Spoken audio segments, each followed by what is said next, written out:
எல்லோருக்கும் வணக்கம் நண்பர்களே. எல்லாரும் எப்படி இருக்கீங்க? எல்லோரும் கண்டிப்பாக சந்தோஷமாக ஆரோக்கியமாக நலமாக இருப்பீங்கன்னு நம்புகிறேன்.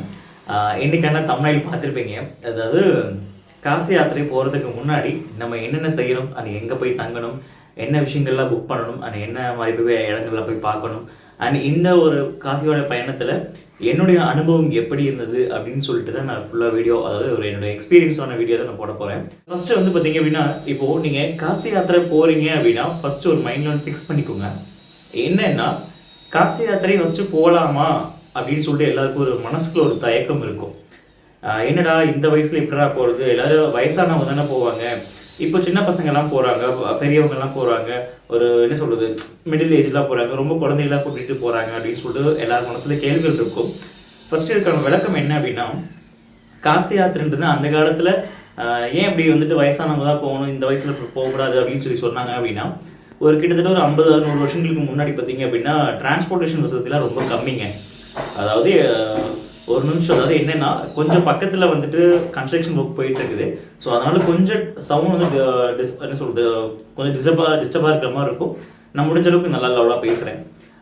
ஸோ இப்போ என்ன அப்படின்னா, அந்த காலத்தில் வந்து பார்த்திங்க அப்படின்னா டிரான்ஸ்போர்ட்டேஷன் வசதிலாம் ரொம்ப கம்மிங்க. ஸோ ஒரு காசி யாத்திரை போகணும் அப்படின்னா எனக்கு வடக்கு, அதாவது நார்த் சைடில் தான் காசி இருக்குது. இப்போ நம்ம இந்த சைட் சவுத் சைடில் இருக்கும் பார்த்திங்கன்னா ரொம்ப கீழே இருக்கும். அதாவது இந்தியாவோட கீழ் பகுதியில் நம்ம இருக்கும். காசி வந்துட்டு இந்தியாவோட மேல் பகுதியில் இருக்குது. அப்படின்ற போது இடைப்பட்ட தூரங்கள் பார்த்தீங்கன்னா கிட்டத்தட்ட ஒரு 2000 கிலோமீட்டருக்கு மேலே. ஸோ அப்போ வந்து பார்த்தீங்கன்னா டிரான்ஸ்போர்ட்டேஷன் வசதி இல்லாதனால என்ன பண்ணுவாங்க அப்படின்னா, அதாவது நம்ம ஒரு குடும்பத்தில் இருக்காங்க அப்படின்னா, ஒரு பெரியவங்க இருக்காங்கன்னா அவங்க தான் காசி போவாங்க. காரணம், அவங்களுடைய வாழ்க்கையெல்லாம் வாழ்ந்து முடிச்சிருப்பாங்க. முடித்து தன்னுடைய குடும்பத்துக்கு என்னென்ன பண்ணணும் எல்லாம் பண்ணிவிட்டு கடைசியாக காசி யாத்திரை போவாங்க. காரணம், அந்த ஒரு கிட்டத்தட்ட அவங்க போகிற பயணம் வந்து பார்த்திங்க அப்படின்னா ரொம்ப நாள் பட்ட பயணம், அதாவது நீண்ட கால பயணமாக இருக்கும். இப்போ நம்ம இந்த டைமில் போயிட்டு வர மாதிரி, அதாவது இந்த ஜென்ரேஷனில் வந்து பார்த்திங்க அப்படின்னா சீக்கிரம் போயிட்டு வர மாதிரிலாம் கிடையாது. அந்த காலத்தில் ரொம்ப டைம் எடுக்கும். அதனால தான் வந்து பார்த்திங்க அப்படின்னா காடு மலையெல்லாம் தாண்டி போவாங்க. அதாவது நிறைய ஸ்டேட்ஸ் இருக்க உள்ள இடையில பார்த்திங்கன்னா, ஸோ ஒவ்வொரு இடங்களையும் தங்கி இருந்து போய் அதை போய் சுவாமியை பார்த்துட்டு திரும்பி வரணுன்றதே மாதக்கணக்கில் ஆகும். ஸோ அதனால தான் வந்து பார்த்திங்க அப்படின்னா அப்போ அந்த மாதிரி சொல்லி வச்சாங்க. ஏன்னா நாங்கள்லாம் எங்கள் ஏஜ் வாழ்ந்துட்டோம், இனிமேல் நீங்கள் வாழ போகிற வயசு இப்போ வந்து இதெல்லாம் போகிறது ரொம்ப கஷ்டம் அப்படின்னு சொல்லி வச்சாங்க. பட் இப்போ அப்படி கிடையாதுங்க. அதாவது டிரான்ஸ்போர்ட்டேஷன் வசதி உங்களுக்கே தெரியும். இப்போ கண்ணிமிக்க நேரத்தில் நம்ம நினச்சோம்னா ஃப்ளைட் ஏறி கூட போயிட்டு வந்துடலாம். ஸோ அந்த மாதிரி தான் இப்போ காசி யாத்திரையில் தாராளமாக இருக்குது. ஸோ அது மாதிரி நீங்கள் காசி யாத்திரை யார் வேணாலும் போகலாம், சின்ன குழந்தைங்க பெரியவங்க. நான் என்ன சொல்கிறேன் அப்படின்னா, இப்போவே நீங்கள் போய் பழகிட்டீங்க அப்படின்னா, அதாவது என்ன சொல்லுவாங்க, இளமை இருக்கும்போதே எல்லாத்தையும் பார்த்துடணும். முதுமையானதுக்கப்புறம் நமக்கு வயசாகும் முடியாது, எங்கேயும் போக முடியாது. இளமையிலே எல்லாத்தையும் பார்த்துட்டோம் அப்படின்னா நமக்கு என்ன சொல்கிறது, கைகால் நல்லா இருக்கும் போதே எல்லாத்தையும் பார்த்துட்டோம்னா கொஞ்சம் பின்னாடி நம்ம கவலைப்பட மாட்டோம். அப்போ நம்மளால போக முடியலன்னு சொல்லிட்டு ஒரு வருத்தப்பட மாட்டோம். அதனால தான் ஸோ யார் வேணாலும் காசி யாத்திரை போகலாம். ஃபஸ்ட்டு இந்த காசி யாத்திரைன்னு பார்த்தீங்க அப்படின்னா, நான் பழைய வீடியோவில் சொன்ன மாதிரி ராமேஸ்வரம், காசி, ராமேஸ்வரம் இந்த டோட்டலாக சேர்ந்து தான் காசி யாத்திரை.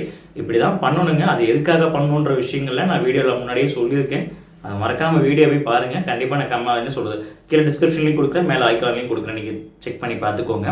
இதுக்கு போகிறதுக்கு முன்னாடி இந்த காசி யாத்திரையை ஃபஸ்ட்டு நீங்கள் எப்போ போகலான்னு சொல்லிட்டு பிளான் போட்டுக்கோங்க. அதாவது எப்போ போகலாம், ஏன் சொல்கிறேன் அப்படின்னா, அந்த நார்த் சைட்லாம் வந்து பார்த்தீங்க அப்படின்னா 3 சீசன், அதாவது நம்ம வெயில் காலம், மழைக்காலம், குளிர்காலம், இந்த 3 சீசன் நம்ம எல்லா பக்கமும் இருக்கும்.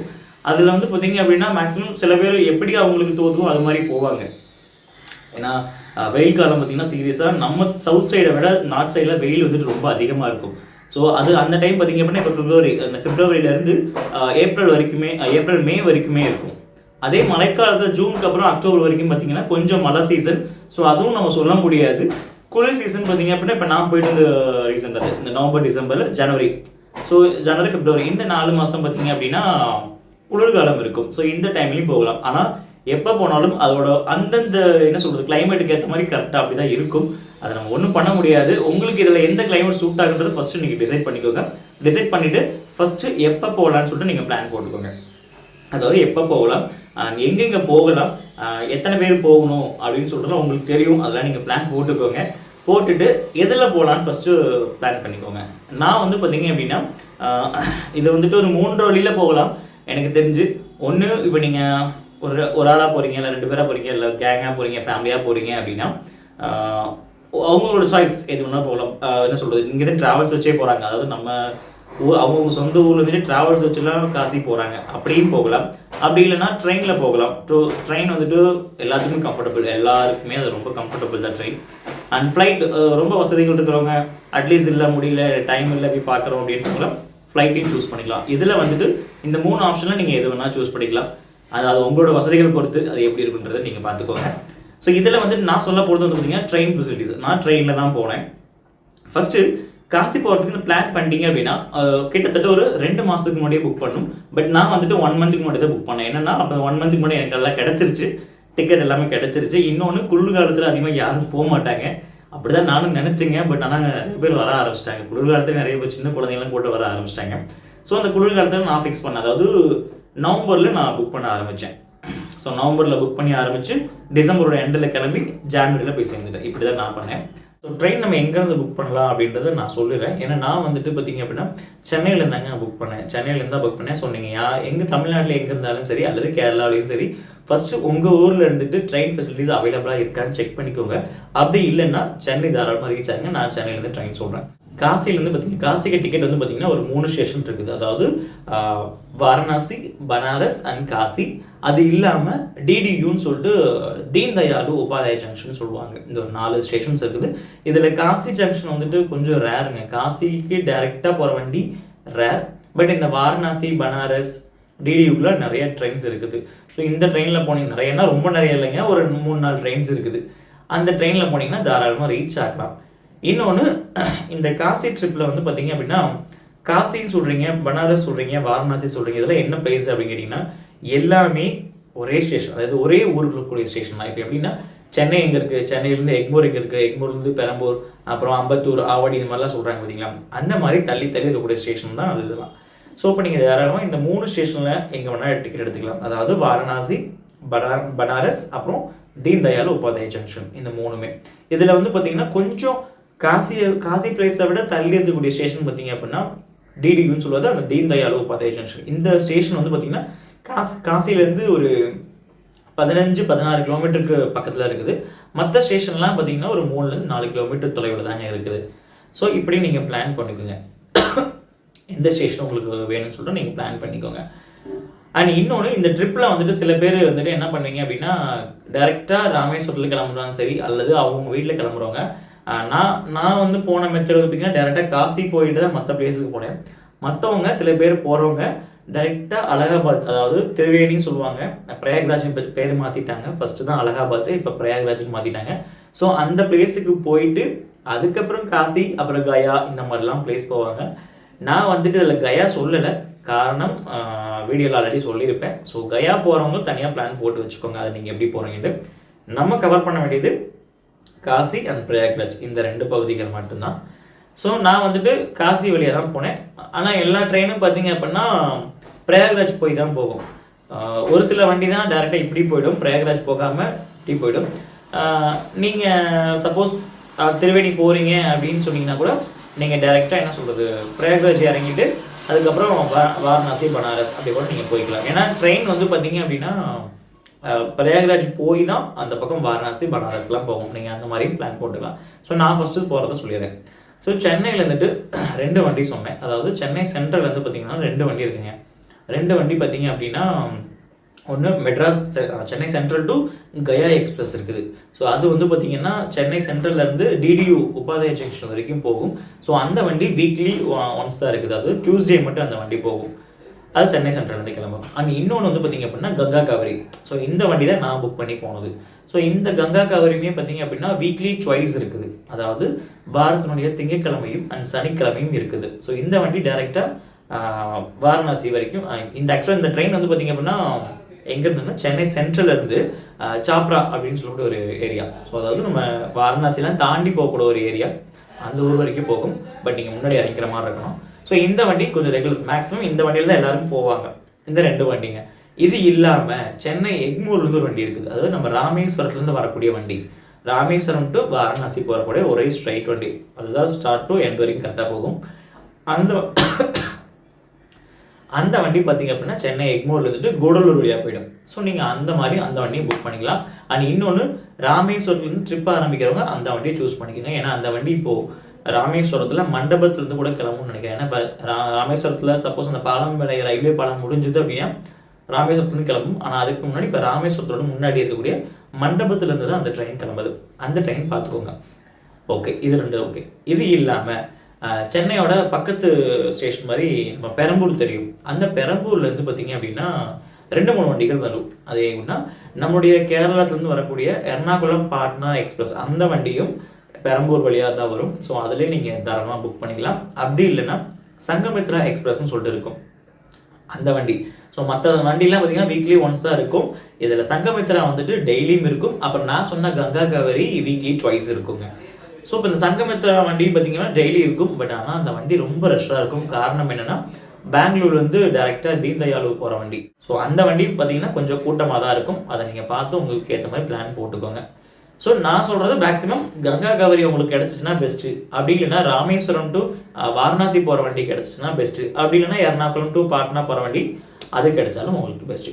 ஓகே, இப்போ டிக்கெட்லாம் ட்ரெயினை சூஸ் பண்ணி வச்சுக்கோங்க. இந்த டிக்கெட் ப்ரைஸ் ஃபஸ்ட்டு எப்படி இருக்குன்னு ஃபஸ்ட்டு தெரிஞ்சுக்கோங்க. டிக்கெட் ப்ரைஸ் தெரிஞ்சுக்கணும் அப்படின்னா நான் 2 ப்ரிப்பேர் பண்ணுவேன். ஒன்று ஸ்லீப்பர், இன்னொன்று ஏசிஸ். இந்த 2 கேட்டகரி நீங்கள் எது வேணாலும் போய்க்கலாம். அண்ட் இன்னொன்று ஃபஸ்ட்டு நீங்கள் போகிறீங்க ஃபேமிலியாக போகிறீங்க அப்படின்னா உங்களுக்கு எப்படி சேஃப் வேணும், என்ன மாதிரி இது வேணும், செக்யூரிட்டிஸ் வேணும் அப்படின்ட்டு உங்களுக்கு தான் தெரியும். நீங்கள் லேடிஸ் குழந்தைங்களாம் சின்ன குழந்தைங்களாம் கூட்டிகிட்டு போவீங்க, அவங்களுக்கு கொஞ்சம் பாதுகாப்பு இருக்கணும். அண்ட் இன்னொன்று இந்த யாத்திரை ஸ்டார்ட் பண்ணுறதே பார்த்திங்க அப்படின்னா நல்லபடியாக போயிட்டு சுவாமி கும்பிட்டு வரணும்னு சொல்லி தான் நம்ம யோசிப்போம். ஸோ இந்த காசு பிரச்சனை இல்லை, எங்களுக்கு ஒரு அளவுக்கு தான் வேணும், நாங்கள் பார்ப்போம், இல்லை ரொம்ப செலவு பண்ண முடியாதுன்றவங்க அப்படின்றவங்க அவங்களுக்கு தனியாக ஒன்று இருக்குது. கொஞ்சம் பரவாயில்ல செலவு பண்ணாங்க பரவாயில்ல அப்படின்னு சொல்லிட்டு அவங்களுக்கு ஏற்ற மாதிரி டிக்கெட்ஸ் இருக்குது. அண்ட் இன்னொன்று நம்மளுடைய இந்த பட்ஜெட் விஷயம், ஐ மீன் இந்த யாத்திரையோடைய எக்ஸ்பீரியன்ஸ் வீடியோ வந்து பார்த்திங்க அப்படின்னா ரொம்ப பட்ஜெட் காஸ்ட்டு கிடையாது. நான் மீடியமாக தான் முடிச்சிருக்கேன். மேக்ஸிமம் ஒரு ஆளுக்கு ஒரு 15 வரலாம். அப் அண்ட் டவுன் போயிட்டு வர 15 to 15, 30,000, 20, 25,000 முடிச்சிடும். நான் மேக்ஸிமம் 25-20 முடிச்சிட்டேங்க. ரொம்ப சிம்பிளாக முடிச்சிட்டேன். ஸோ இப்போ நீங்கள் டிக்கெட் வைஸ் பார்த்தீங்க அப்படின்னா ஸ்லீப்பர் ஆர் ஏசி. இதில் ஸ்லீப்பருக்கு எவ்வளோ வரும்னு பார்த்தீங்க அப்படின்னா நம்ம சென்னையிலேருந்துட்டு வாரணாசி வரீங்க இல்லை தீன் தயாளு போகிறீங்க அப்படி அப்படின்னா சென்னையிலேருந்துட்டு ஒரு 800-900 அந்த ப்ரைஸ் ரேஞ்சில் தான் இருக்கும். ஸோ அவ்வளோ வித்தியாசம் தான் வரும். இதே நீங்கள் ஏசி போகிறீங்க அப்படின்னா 3rd AC, 2nd AC, 1st AC, அது இல்லாமல் 3rd ஏசி எக்கனாமின்னு சொல்லிட்டு இருக்குது அதுவும். ஸோ இப்போ 3rd ஏசிக்கு அதுக்கும் அந்த 3rd AC economic ticket price பார்த்தீங்க அப்படின்னா ஒரு 2000 to 2200 இந்த 2க்கும் சொல்கிறேன், எக்கனாமிக்கும் ஏசிக்கும். அது என்ன டிஃப்ரென்ஸ் அப்படின்றத நான் எக்ஸ்பீரியன்ஸில் வீடியோலாம் எடுக்கலைங்க. கொஞ்சம் டயர்டு, இன்னொன்று நிறையா பண்ணணும்னு சொல்லிட்டுக்காக நான் அதை எடுக்கலை. ஸோ பேசிடுறேன், நான் சொல்லிடுறேன் நான் உங்களுக்கு. ஸோ அந்த டிஃப்ரென்ஸ் வரும், நீங்கள் அதுவும் புக் பண்ணிக்கலாம். செகண்ட் ஏசியோட ப்ரைஸ் பார்த்தீங்க அப்படின்னா 3000 வருங்க. அந்த 3000 ரேட் பக்கம் வரும். அதே வந்துட்டு ஃபஸ்ட் ஏசி போடுறீங்க அப்படின்னா 5000 சம்திங் வரும். ஸோ இதில் எந்த ப்ரைஸ் வந்துட்டு உங்களுக்கு போக விருப்பமோ அதை நீங்கள் தாராளமாக ஃபிக்ஸ் பண்ணிக்கலாம். இன்னொன்று, நீங்கள் டிக்கெட் போடுறீங்க அப்படின்னா தயவுசெய்து டிக்கெட் போடும்போதே அப் அண்ட் டவுன் தயவுசெய்து முன்னாடியே புக் பண்ணி வச்சுக்கோங்க.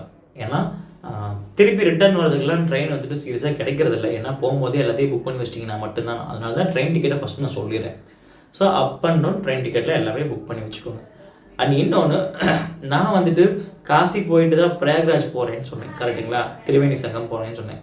ஆனால் என்ன அப்படின்னா திரிவேணி சங்கத்தில் வந்துட்டு திரிவேணி சங்கம் போகிறதுக்கு சில பேர் காசியில் இருந்துட்டு பஸ்லேயும் போகலாம், ட்ரெயின்லேயும் போகலாம். ஆனால் நான் என்ன பண்ணேன் அப்படின்னா முன்னாடி ப்ரீவியஸாகவே அங்கே போகிறதுக்கும் ட்ரெயினை புக் பண்ணி வச்சுட்டேன்.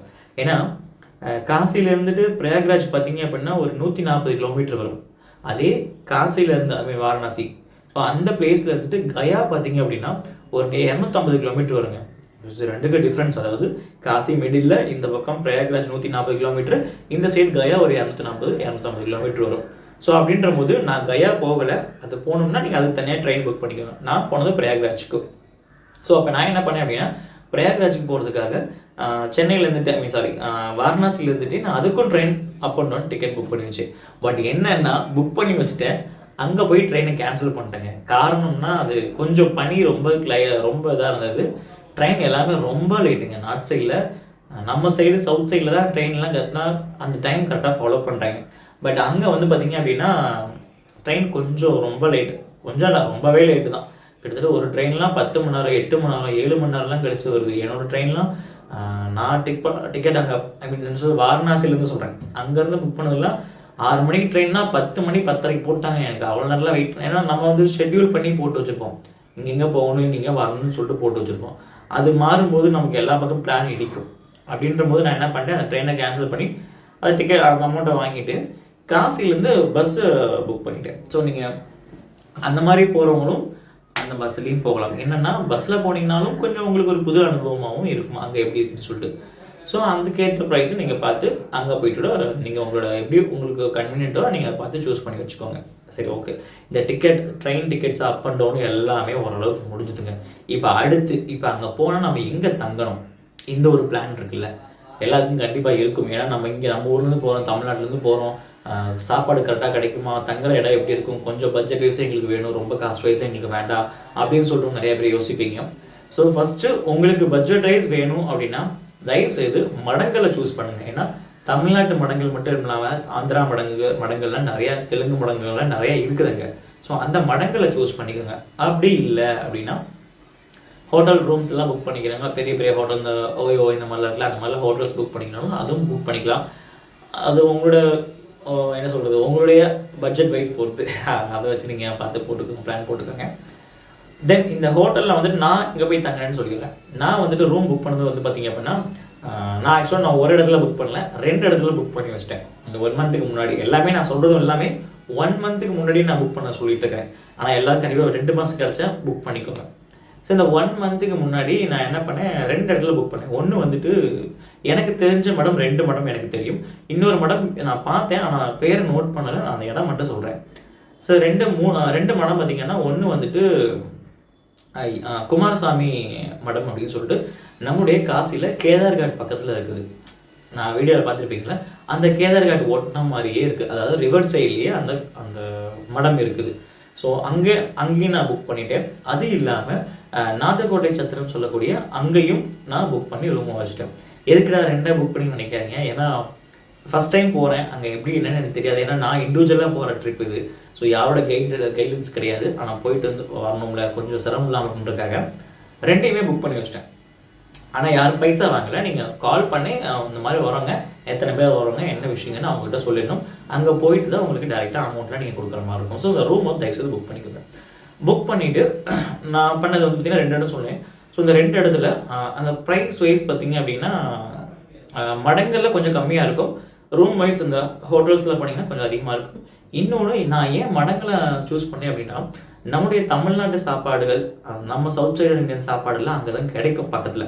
ஏன்னா வீட்டில் அம்மா கூட்டிகிட்டு போகிறன்ற போது அவங்களுக்கு இந்த பக்கம் சாப்பாடுலாம் சாப்பிட்டு பழக்கம் ஆகிடுச்சு. ஸோ அந்த பக்கம் எப்படி போய் இருப்பாங்க, என்ன பண்ணுவாங்கன்னு தெரியல.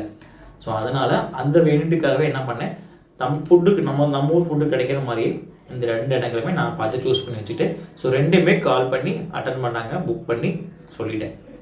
ஸோ அதோட நம்பர்லாம் நான் கீழே கண்டிப்பாக கொடுக்குறேன். நாட்டுக்கோட்டை சத்திரமும் ப்ளஸ் நம்ம குமாரசாமி அவங்களுடைய காண்டாக்ட் நம்பர்லாம் நான் கீழே கொடுக்குறேன், டிஸ்கிரிப்ஷனில் கொடுக்குறேன் பாருங்கள். ஸோ இந்த குமாரசாமி போனால் பார்த்தீங்கன்னா, ஸோ பட்ஜெட் வைஸ் பார்த்தீங்க அப்படின்னா ஒரு நாளைக்கு எனக்கு வந்துட்டு நான் தங்கும்போது பார்த்தீங்கன்னா 750. ஸோ 2 ஃப்ளோர் இருக்குது. ஃபஸ்ட் ஃப்ளோர் செகண்ட் ஃப்ளோர் இருக்குன்னா ஃபஸ்ட் ஃப்ளோரில் தங்கியிருந்தேன். நம்ம 750 ஃபஸ்ட் ஃப்ளோரில் தங்கியிருந்தேன். ஆனால் இப்போ ரேட் ஏற்றிட்டாங்க. மற்ற இடத்த கம்பேர் பண்ணங்காட்டியும் அந்த இடத்துல ரேட் கம்மி தான். ஸோ 750 per day வாங்கினாங்க 2 பேருக்கு. பட் ரூம் சீரியஸாக சொல்கிறேன், ரொம்ப நல்லா இருந்ததுங்க. முகம் சுழிக்கிற வழிக்கு எந்த இதுவுமே கிடையாது. ஏன்னா 3 பெட்டு கொடுத்துருந்தாங்க. 3 பெட்டு இருந்தது, ஏசி இருந்தது, ஃபேன் இருந்தது.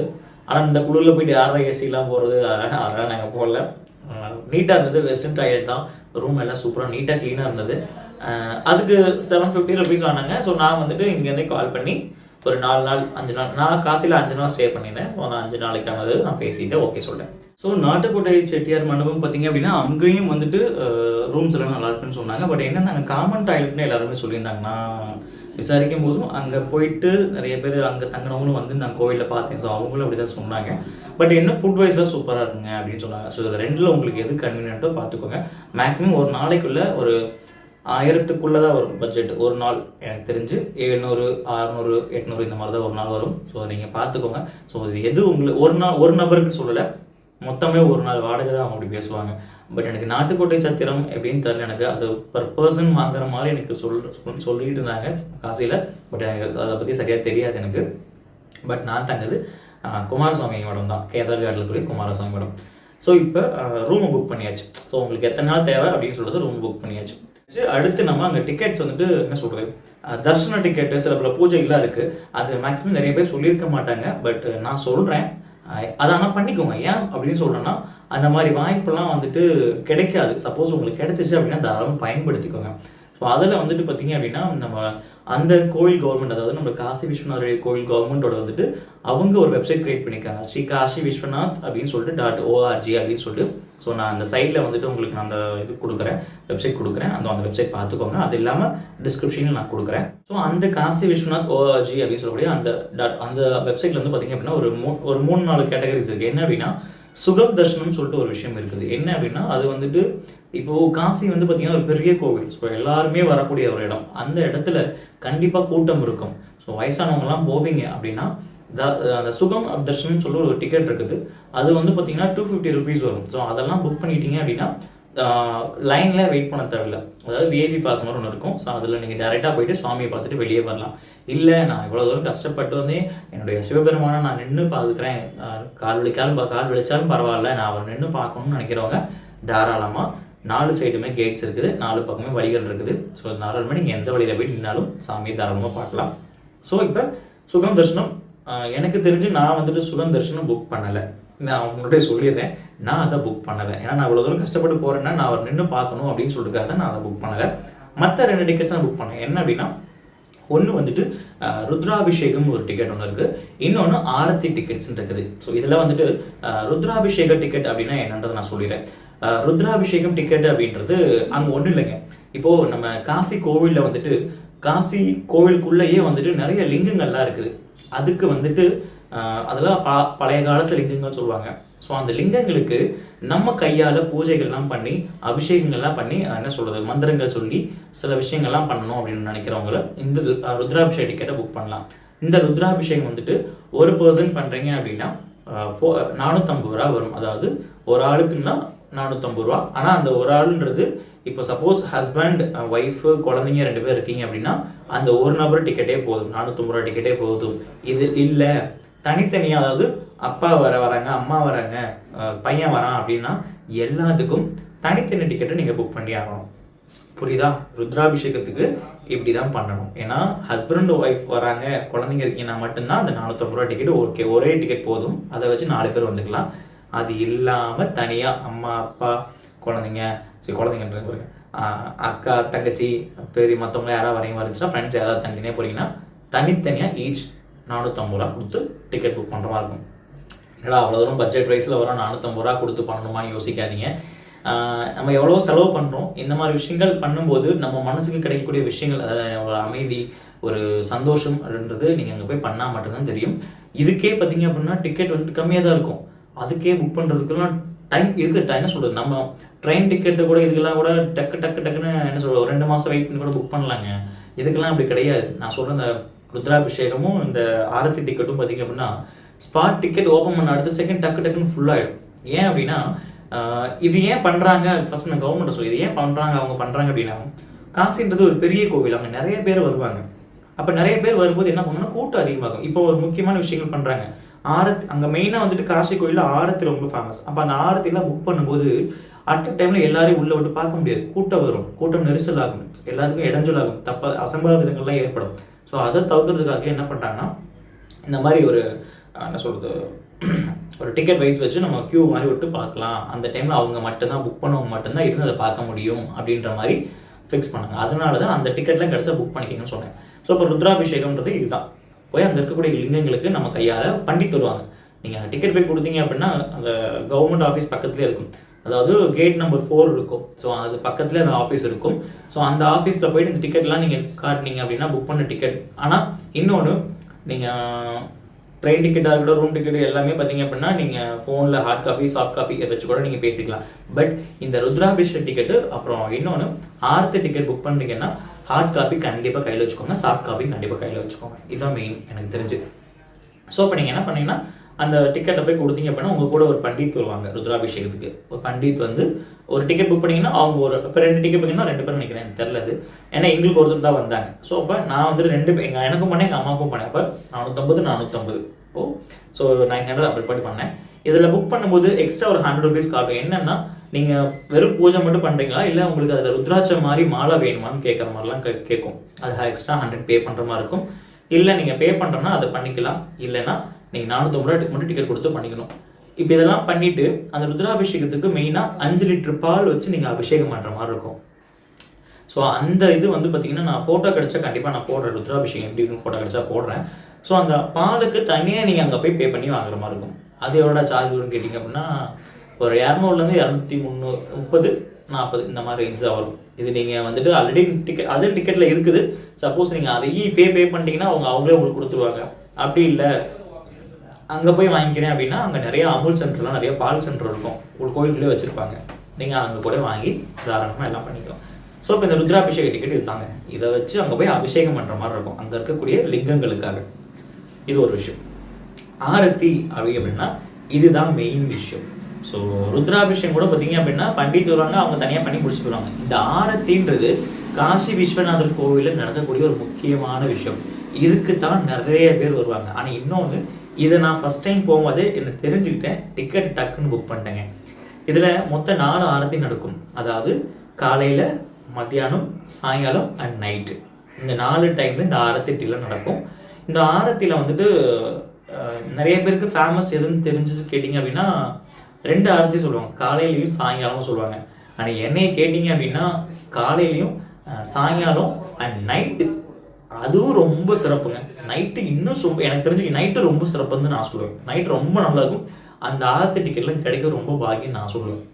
ஏன் அப்படின்னா 3 டிக்கெட், நான் 4 டிக்கெட் சொன்னேன்னா 4 ஆரத்தி சொன்னேன். அந்த 4 ஆரத்தி ஃபஸ்ட்டு என்னென்ன ஆரத்தி நம்ம பார்த்துக்கலாம். ஸோ காலையில் 3 மணிலேருந்து 4 மணிக்குள்ளே மங்கள ஆரத்தின்னு சொல்லிட்டு நம்ம நடக்கும். மங்கள ஆரத்தின்னு சொல்லிட்டு.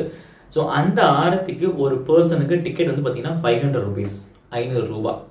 என்னடா அவ்வளோ டிக்கெட் போட்டு நம்ம போய் பார்க்கணுமா சாமியை அப்படின்னு நினச்சிங்கன்னா என்ன சொல்கிறது இல்லை. நீங்கள் கொடுக்குற காசை பற்றி யோசிக்காதீங்க. அந்த இடத்துல அவரை நம்ம நின்று அவ்வளோ நேரம் பார்க்க முடியுமேன்னு யோசிங்க. ஏன்னா அவ்வளோ தூரம் கஷ்டப்பட்டு போகிறோம். ஒரு 2-3 ஃப்ராக்ஷன் ஆஃப் செகண்டில் பார்த்துட்டு போனால் நமக்கே என்னடா அவரை பார்த்து ஒரு ஃபீல் வரலேன்னு யோசிப்போம்.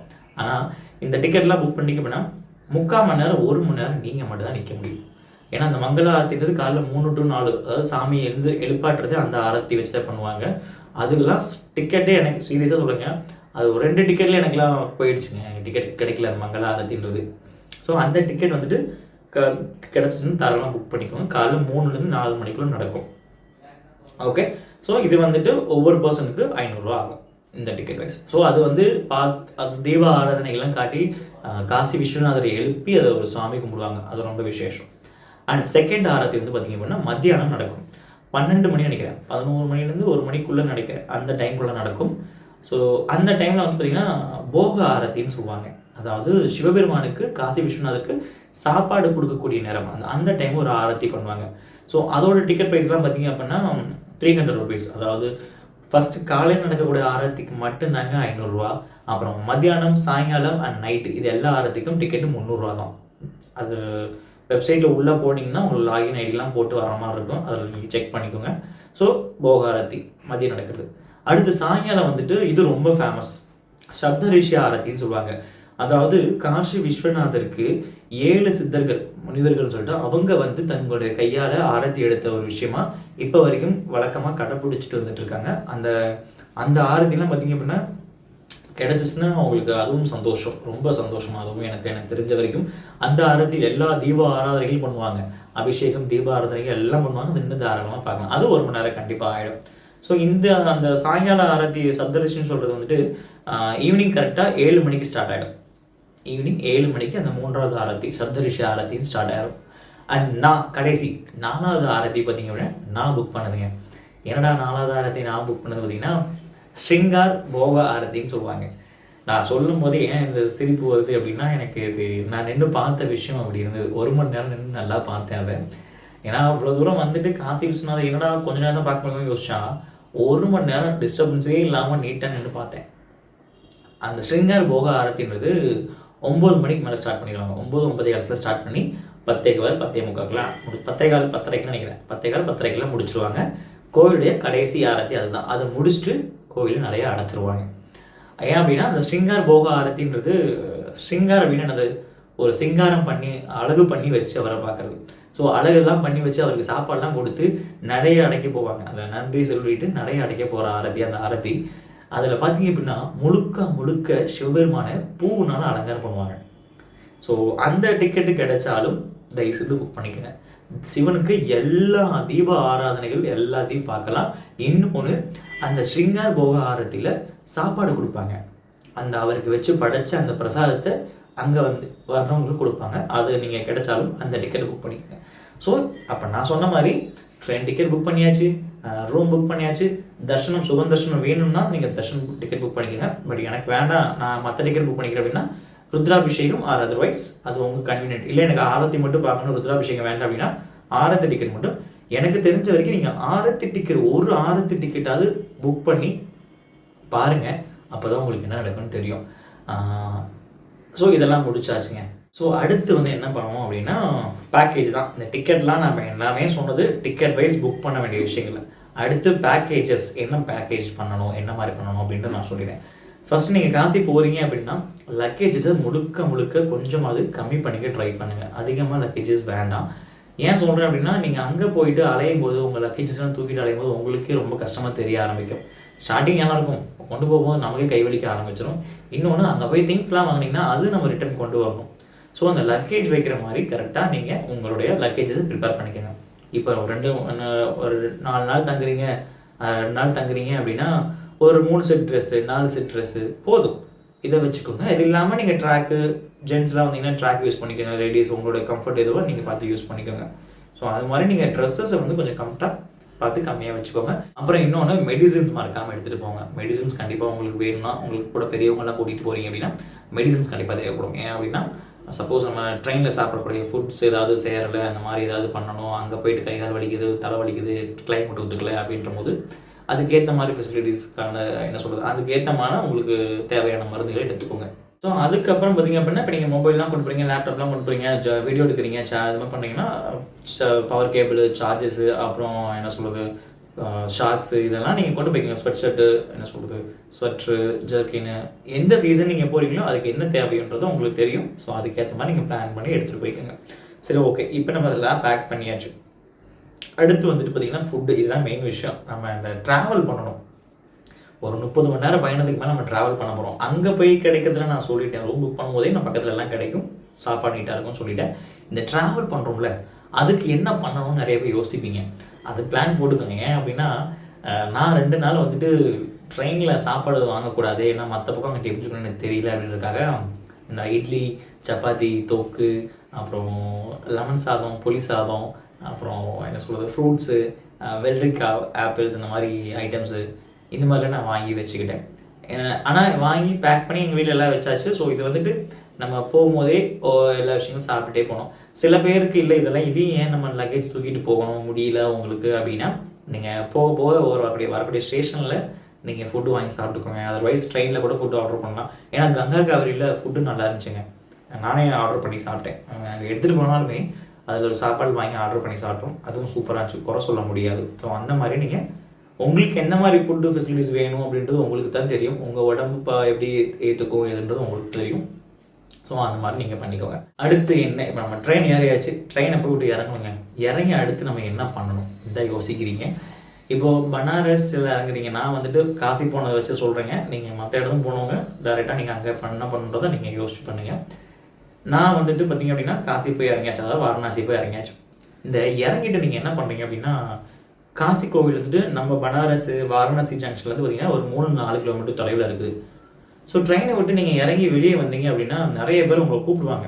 ஆட்டோஸு, கார் வச்சுருக்கவங்களாம் கூப்பிடுவாங்க. டிக்கெட்ஸை ப்ரைஸ்லாம் பார்த்திங்க அப்படின்னா 500 கொடு, 600 கொடு, 400 கொடு அப்படிலாம் சொல்லுவாங்க. தயவு செய்துலாம் போயிடாதீங்க. அப்படிலாம் போயிடாதீங்க. ரொம்ப கம்மி தான் டிக்கெட்லாம். என்ன சொல்ல, ஃபேர் ரொம்ப கம்மி தான். அவங்க அந்த மாதிரி அதிகமாக சொல்லி வாங்குறாங்க.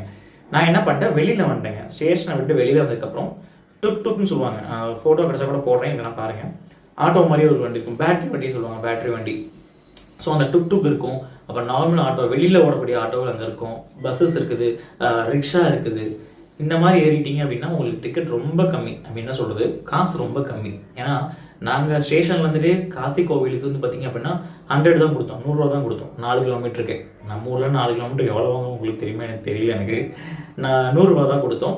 இதே நீங்கள் டுக் வண்டி அந்த பேட்டரி வண்டியில் ஏறீங்க அப்படின்னா ஒரு ஆளுக்கு 20 ரூபா அந்த மாதிரி சொல்லி நீங்கள் எங்கே தங்கியிருக்கீங்களோ அதுக்கேற்ற போகிற மாதிரி நீங்கள் பிளான் போட்டு வச்சுக்கோங்க. அந்த மாதிரி நீங்கள் சொல்லி வாங்கிக்கோங்க.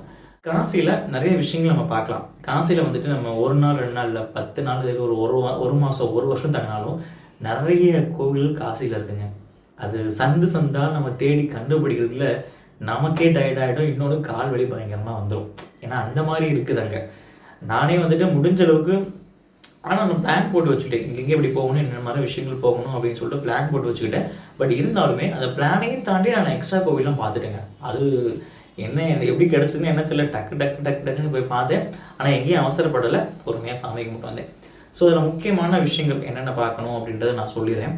ஃபஸ்ட்டு காசி போயிட்டீங்க அப்படின்னா கங்கையில் உங்கள் பூஜைகள்லாம் முடிச்சிருங்க. ஃபஸ்ட்டு வேலை நம்ம காசியில் அந்த கங்கை தாயை போய் தொட்டு வணங்கி அந்த கங்கையில் போய் குளிக்கிறத நம்மளுடைய முதல் கடமை. ஸோ குளிச்சு முடிச்சுட்டு நம்ம செய்ய வேண்டிய கடமைகள் ப்ரொசீஜர்லாம் செஞ்சு முடிச்சுருங்க. தர்ப்பணம் கொடுக்குறவங்களாம் கொடுப்பீங்க, கொடுத்து முடிச்சுட்டு எல்லா வேலையும் பண்ணி முடிச்சுட்டு இந்த காசியில் என்னென்ன பார்க்கணுன்றத சொல்கிறேன். ஃபஸ்ட்டு ஏன்னா ஒவ்வொரு கோவில் ஒவ்வொரு பக்கம் இருக்குங்க. ஆனால் ப்ரொசீஜராக நம்ம பார்க்க முடியாது. எனக்கு தெரிஞ்சு சொல்கிறேன், அதை நீங்கள் ஃபாலோ பண்ணிக்க. ஃபஸ்ட்டு துண்டி விநாயகர்னு ஒரு விநாயகர் இருப்பார். அதாவது நம்ம காசி விஸ்வநாதர் கோவிலுக்கு முன்னாடி இருக்குது. இது வந்து பார்த்திங்கன்னா எங்கே இருக்குது அப்படின்னா நம்முடைய காசி விஸ்வநாதர் ஆலயத்தோட பழைய கேட் ஆதி நுழைவாயில்னு சொல்லிட்டு நம்ம வீடியோவில் பார்த்துருப்பீங்க.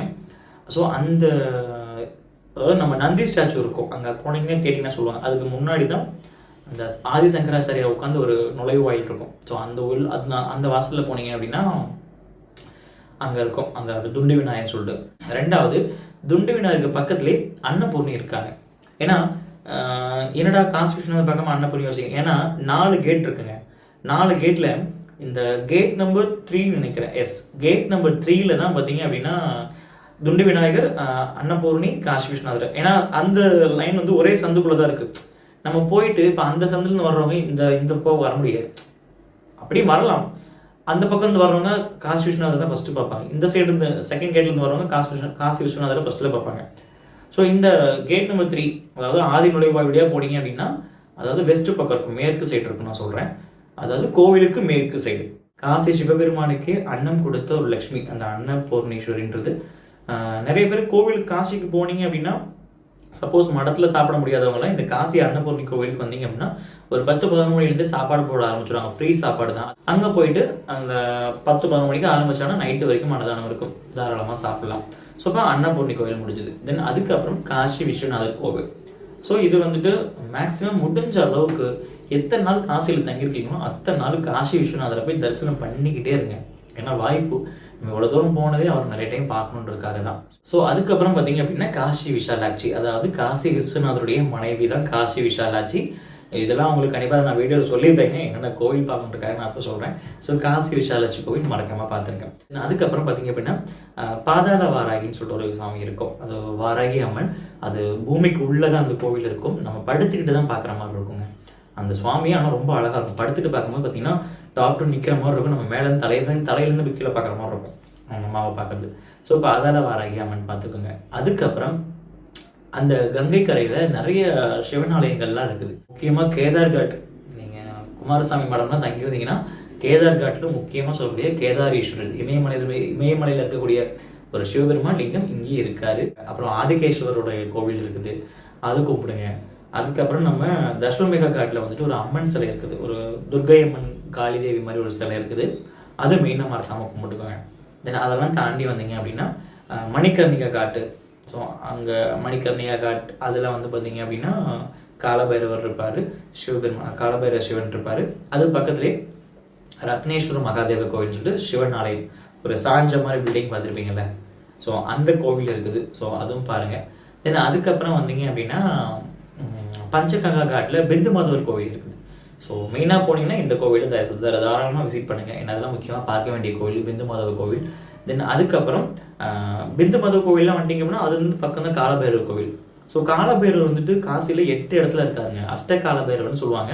பட் மெயின் காலபைரவர் பிந்து மாதவர் கோவில் பக்கத்தில் தான் இருக்கும். முடிஞ்சால் எல்லா காலபைரவர் கோவிலுக்கும் நீங்கள் போகலாம். ஏன்னா நீங்கள் ஒரு ஆட்டோ கிட்ட ஷேர் பண்ணி பேசிக்கிட்டிங்கன்னா எல்லா கோவிலும் கூட்டிகிட்டு போவாங்க. அது தாராளமாக கும்பிட்டுருங்க. தென் அதுக்கப்புறம் காசியை விட்டு நான் சொல்கிறேன், காசியை விட்டு கொஞ்சம் தள்ளி போனீங்க அப்படின்னா சங்கட் மோச்சன் ஹனுமான் டெம்பிள் ஒன்று இருக்குது. ஸோ அதெல்லாம் முக்கியமான கோவில். ஸோ சங்கட் மோச்சன் ஹனுமான் டெம்பிள், துர்கா மந்திர் ஒன்று இருக்குது, அப்புறம் பிர்லா மந்திர் ஒன்று இருக்குது. அந்த கடைவீதியெல்லாம் போங்க. கடைவீதியெல்லாம் போயிட்டு அங்கே இருக்கக்கூடிய ஸ்நாக்ஸ் ஐட்டம்ஸு, சின்ன சின்ன ஃபுட்டு, அதெல்லாம் நல்லா சூப்பராக இருக்குங்க பார்க்குறதுக்கு. என்னது பார்க்குறதுக்கு வித்தியாசமாக தெரிஞ்சாலும் அதை சாப்பிட்டு பார்த்தீங்கன்னா அது ஒரு டிஃப்ரெண்ட் ஆஃப் ஸ்டைல்ஸ் நல்லா இருக்கும். ஏன்னா நான் போயிட்டே பார்த்தீங்க அப்படின்னா அந்த ஒரு மசாலிட்டியில் இருந்துச்சு. அப்புறம் அது என்னது கச்சோடி வந்து ஒரு டிஃப்ரெண்ட்டாக, அது என்னமோ எல்லாருமே ஒரு ஸ்வீட்டு காரம்லாம் கலந்து ஒரு மாதிரி இருந்துச்சுங்க. பானிபூரிலாம் போட்டு உருளைக்கிழங்கு நிறையா இதெல்லாம் போட்டு வச்சுருந்தாங்க. அது ஒரு வித்தியாசமாக இருந்தது. அப்புறம் பார்த்தீங்க அப்படின்னா நம்ம லசின்னு சொன்னாங்க. அது ஆக்சுவலாக என்னன்னு தெரியல. நல்லா ஒரு ஐஸ்கிரீம் வந்துட்டு பந்து மாதிரி ஒரு மண் கப்பில் போட்டு கொடுத்தாங்க சாப்பிட்றதுக்கு. எல்லாமே நல்லாயிருக்கும். நீங்கள் ஜஸ்ட் ட்ரை பண்ணி பாருங்கள். ஸோ இதெல்லாம் வந்து பார்த்தீங்க அப்படின்னா காசியில் லாஸ்ட் நாள் தங்கியிருந்தீங்க அப்படின்னா ஸோ பிரசாதமாக வாங்கிட்டு ஸ்ட்ரீட் அப்படி சுற்றி பாருங்கள். நிறைய விஷயங்களை பார்த்து தெரிஞ்சுக்கோங்க. நிறைய விஷயங்கள் ட்ரை பண்ணி பாருங்கள். ஸோ இந்த மாதிரிலாம் இருந்துச்சுன்னா என்ன சொல்கிறது, ஒன்ஸ் போயிட்டு வந்தோம்னா தான் அதெல்லாம் என்னென்னு நமக்கு தெரியும். ஏன்னா ஒரு இவ்வளோ தூரம் நம்ம கடந்த யாத்திரை வந்திருக்கோம் அப்படின்னா கோவில் மட்டும் பார்க்காம கோவிலோட சேர்ந்து அங்கே இருக்க கலாச்சாரங்களை நம்ம பார்க்கும்போது ஸோ அங்கே இருக்கக்கூடிய விஷயங்கள் என்ன நம்ம தெரிஞ்சுக்கலாம். இது வந்து பார்த்தீங்க அப்படின்னா என்னோட தனி இதை தான். நான் வந்துட்டு யாரோட கேள்விஸ் கிடையாது. ஸோ நான் தனியாக தான் போனது. அண்ட் இன்னொன்று லாங்குவேஜ் ப்ராப்ளமாக யோசிப்பீங்க. எனக்கு கொஞ்சம் தான் ஹிந்தி தெரியும், ரொம்பலாம் தெரியாதுங்க. கொஞ்சம் லிட்டில் பிட். அதாவது அங்கே போனால் இது வச்சு சமாளிச்சுட்டு இப்போ நம்ம ஒரு ஆட்டோவுக்கு போகிறோம்னா அங்கே வச்சு என்ன பேசணும், ஏதாவது கடையில் பொருள் வாங்கணும் என்ன பேசணும், நமக்கு பசிக்கு எதாவது சாப்பிடணும் ஏதாவது சொல்லணும் அப்படின்னா அந்த மாதிரி சின்ன சின்ன விஷயங்கள் தெரியும். அப்படி இல்லை அப்படின்னா இங்கிலீஷ் தெரிஞ்சிச்சுன்னா கொஞ்சம் மேனேஜ் பண்ணிக்கலாம். இன்னொன்று அங்கே இருக்கக்கூடிய பீப்புளெலாம் வந்துட்டு நீங்கள் இங்கிலீஷில் ஏதாவது ஒரு அமௌண்ட்டே இங்கிலீஷில் சொல்கிறீங்க அப்படின்னா அது அவங்க தெரிஞ்சுக்கிறாங்க, ஒன்றும் பிரச்சனை இருக்காது. அப்புறம் சொன்னாங்க நிறைய பேர் நார்த் இந்தியன்ஸ்லாம் கொஞ்சம் ஏமாத்து வேலைகள்லாம் இருக்கும் அப்படி இப்படின்னு சொல்லிட்டு இருந்தாங்க. தெரிஞ்சுக்கலாம், ஒருவேளை இருக்கலாம். எல்லா பக்கமும் இருக்கிறது தான் இது, அங்கன்னு மட்டும் இல்லை, எல்லா பக்கம் இருக்கிறது தான். எனக்கு தெரிஞ்ச வரைக்கும் நான் எந்த சைடும் அதில் நான் போய் பார்க்கவும் இல்லை, தெரிஞ்சுக்கவும் கிடையாது. எனக்கு அந்த மாதிரி நடக்கவும் கிடையாதுங்க. எல்லாம் நீட்டாக தான் இருந்தது. இன்னொன்று சொல்லணும்னா போன எல்லா கோவிலையும் நல்ல ஒரு தரிசனம் பார்த்தேன். எங்கேயுமே இதுதான் கஷ்டம் இதுதான் பிரச்சனை அப்படின்றது எனக்கு தெரியவும் இல்லை. இன்னொன்று சில வீடியோஸ்லாம் நானே பார்த்துருக்கேன், கங்கை நதியில் அப்படி ரொம்ப மோசமாக இருக்குது அதெல்லாம் சொன்னாங்க. ஸோ இருக்கிறது தான் ஓப்பனாக சொல்லணும் அப்படின்னாங்க. இயற்கை வந்துட்டு அது அதே மாதிரி தான் இருந்திருக்குது. ஸோ மனுஷங்க நம்ம தான் வந்துட்டு அது எல்லாமே அதை வந்து என்ன சொல்கிறது, அதை பாதுகாக்க தெரியாமல் நிறையா அந்த மாதிரி அடிச்சுக்கிட்டு இருக்கிறோம். ஸோ அது வந்து நம்ம இயற்கை மேலே தப்பு போட முடியாதுல்ல, நம்ம மேலே தானே தப்பு. ஸோ எனக்கு தெரிஞ்ச வரைக்கும் காசி வந்துட்டு இப்போ ஓரளவுக்கு நீட்டாகவே இருக்குங்க. ஒன்றும் சொல்கிறவர்கள் எல்லாமே நீட்டாகவே இருக்குது, ப்ராப்பர் மெயின்டைன் பண்ணிகிட்டே இருக்கிறாங்க.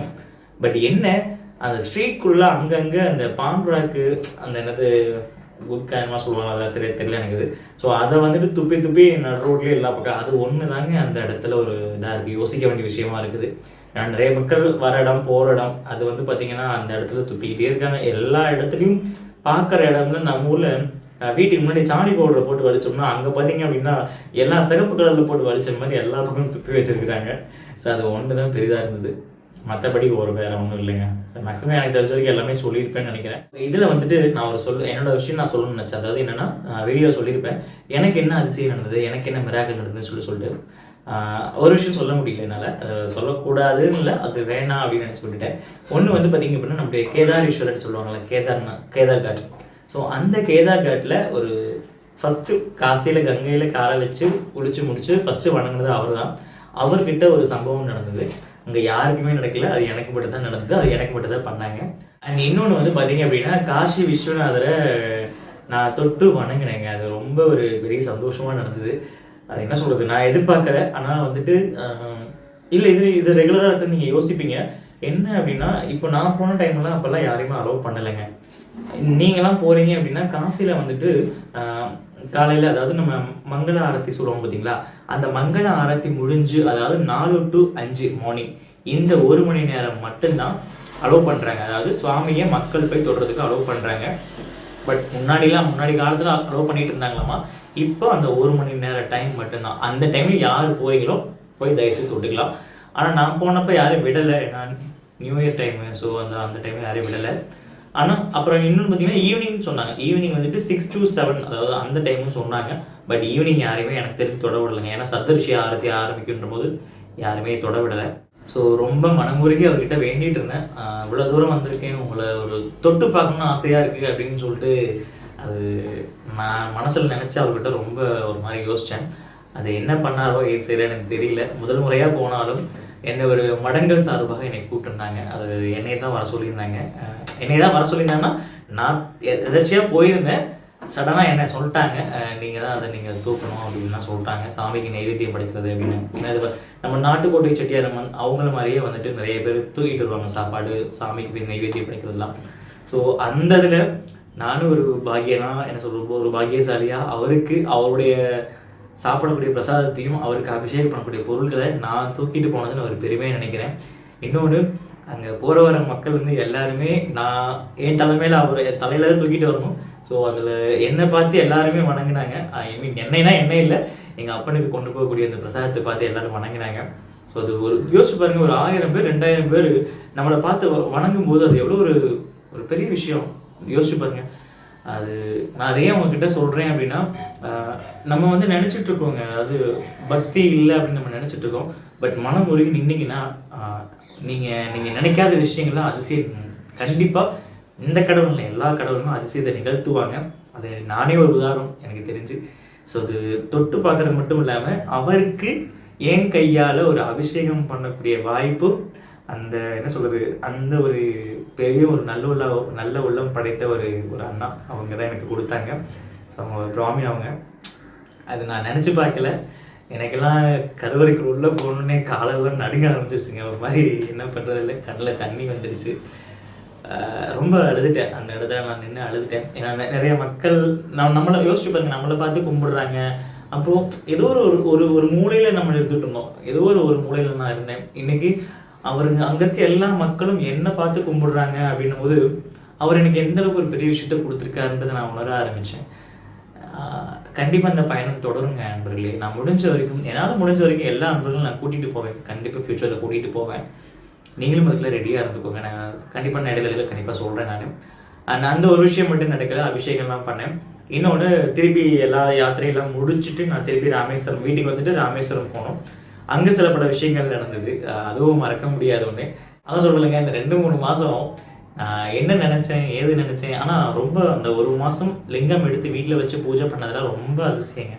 என் வாழ்க்கையில் மறக்க முடியாத விஷயங்கள்லாம் நடத்தி கொடுத்துருக்காரு.